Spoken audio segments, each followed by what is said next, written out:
사람은, 아니 어떤 생명체는 과연 환경에 의해 얼마만큼이나 바뀔 수 있을까요?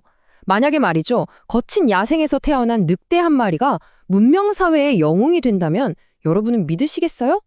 오늘 바로 그 놀라운 이야기를 담은 잭 런던의 명작 화이트팽의 세계로 한번 깊이 들어가 보겠습니다. 그 거친 여정의 순간들을 함께 따라가 보시죠. 자, 모든 이야기의 시작은 바로 여기입니다. 모든 것이 꽁꽁 얼어붙은 북부의 황무지, 이 땅을 지배하는 건 그저 광활한 침묵뿐이에요.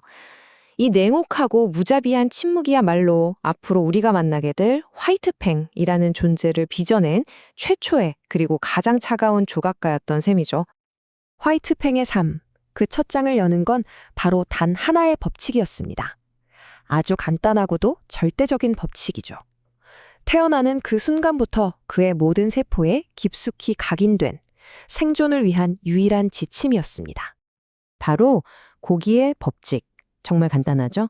먹거나 아니면 먹히거나. 이게 바로 화이트팽이 세상에서 처음 배운 가르침이었습니다. 이 단순하고도 잔혹한 법칙 때문에 세상은 딱 두 가지로만 보였어요. 먹이 아니면 포식자. 그의 모든 본능과 두려움은 바로 여기서부터 시작된 겁니다. 아주 어두운 굴 속에서 태어난 훗날 화이트팽이 될 이 회색 새끼 늑대. 이 작은 녀석의 세상은 처음부터 순탄치 않았습니다. 끔찍한 굶주림으로 형제들을 모두 잃고 동굴 밖에서 새어들어오는 빛조차 두려워했죠. 그러면서 살아남는 법을 정말 본능적으로 터득해 나갔어요. 그에게 세상은 아주 단순했습니다. 안전한 굴 안, 그리고 위험한 굴 밖, 딱 두 가지뿐이었죠. 하지만 야생의 법칙이 세상의 전부는 아니었어요. 화이트팽의 삶은 곧 정말 상상조차 할 수 없었던 새로운 힘, 그러니까 새로운 신들과의 만남으로 완전히 송두리째 뒤바뀌게 됩니다. 바로 이 순간입니다. 모든 것이 바뀌는 순간. 화이트팽의 눈앞에 나타난 이 존재들은 달랐습니다. 불을 마음대로 다루고 도무지 예측할 수 없는 행동을 하고 심지어 자신과 어미 늑대까지 복종시켰죠. 어린 화이트팽이 이 압도적인 존재들을 이해할 수 있는 단어는 딱 하나뿐이었습니다. 바로 신이었죠.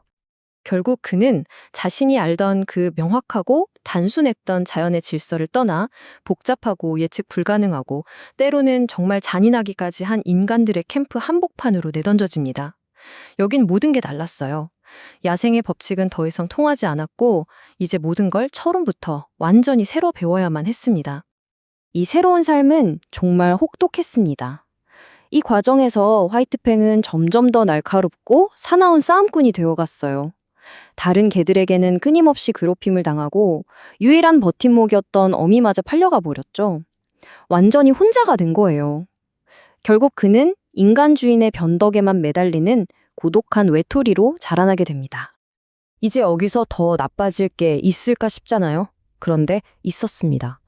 삶이 더는 나빠질 수 없을 것 같던 바로 그 순간 화이트팽은 그의 강함과 사나움이 한낱 돈벌이 수단으로 전락하는 인생 가장 어두운 시기로 추락하고 맙니다. 이 거래는 말 그대로 지옥행 티켓이었습니다. 고작 위스키 몇 병에 팔려 나간 거예요. 누구한테요? 인간의 탈을 쓴 순수한 악, 그 자체인 남자에게 말이죠. 뷰티 스미스, 이 남자 밑에서 화이트팽의 삶은 그야말로 끝없는 고문이었습니다. 좁은 우리에 갇혀서 매일같이 맞고 조롱당하고 그의 마음속에는 이제 증오 말고는 아무것도 남지 않았어요. 그렇게 그는 클론다이크에서 가장 유명하고 잔인한 싸움 늑대가 되어버렸습니다. 하지만 여러분, 아무리 깊은 절망 속에서도 빛은 있는 걸까요? 바로 그 절망의 구렁텅이 한가운데서 정말 믿을 수 없는 전환점이 찾아옵니다. 그리고 그와 함께 증오보다 훨씬 더 강력한 새로운 법칙이 그의 삶에 등장하게 되죠. 불독과의 끔찍한 싸움 끝에 거의 죽기 직전이었어요. 숨이 넘어가기 일부 직전, 바로 그 절체절명의 순간에 위든 스콧이라는 남자가 나타납니다. 그는 뷰티 스미스에게서 화이트팽을 말 그대로 강제로 사들입니다. 이건 단순히 목숨을 구한 게 아니었어요. 증오로 가득 찬 지옥 같은 삶, 그 자체에서 그를 건져낸 겁니다. 이 만남이 바로 화이트팽의 세계를 완전히 뒤집어 놓은 순간입니다. 한번 생각해 보세요. 지금까지 증오와 폭력은 그를 괴물로 만들었잖아요. 그런데 이제 정반대의 환경, 즉 친절과 인내심이라는 새로운 환경이 나타난 겁니다. 과연 이 새로운 환경이 그를 어떻게 다시 빚어낼 수 있을지, 그걸 보여주는 정말 결정적인 장면이죠. 이건 그냥 변화가 아니었어요. 거의 영혼의 혁명에 가까웠죠. 스콧의 정말 끝도 없는 인내심 덕분에 화이트팽은 평생 그를 지배했던 증오와 불신을 조금씩 내려놓기 시작합니다. 그리고 사랑과 신뢰라는 한 번도 경험해보지 못한 감정을 배우는 길고도 험난한 과정을 시작하게 되죠. 자, 이제 그의 변화는 마지막 여정으로 이어집니다. 그 혹독하게 얼어붙었던 북부를 떠나서요. 따뜻하지만 야생과는 비교도 안 될 만큼 복잡한 규칙이 존재하는 남쪽 땅, 바로 문명 세계로 향하는 여정입니다. 캘리포니아의 시에라 비스타. 이 완전히 새로운 환경은 화이트팽에게 주어진 마지막 시험 때나 마찬가지였습니다. 이곳에서는 야생의 본능을 억눌러야만 했어요. 자제력이 필요했죠. 그리고 그가 한 번도 겪어보지 못했던 이 복잡한 문명 사회를 이해해야만 했습니다.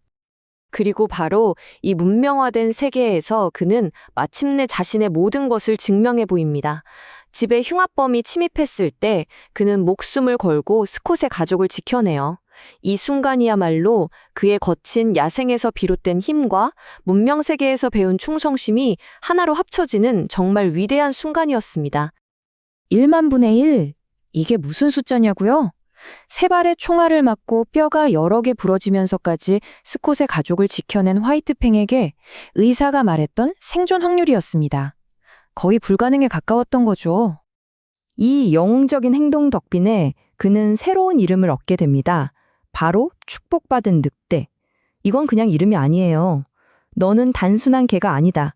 야생의 강인함과 문명의 헌신이 완벽하게 조화를 이룬 정말 특별한 존재다. 라는 최고의 찬사이자 인정이었던 겁니다. 결국 화이트팽은 모든 역경을 이겨내고 살아남습니다.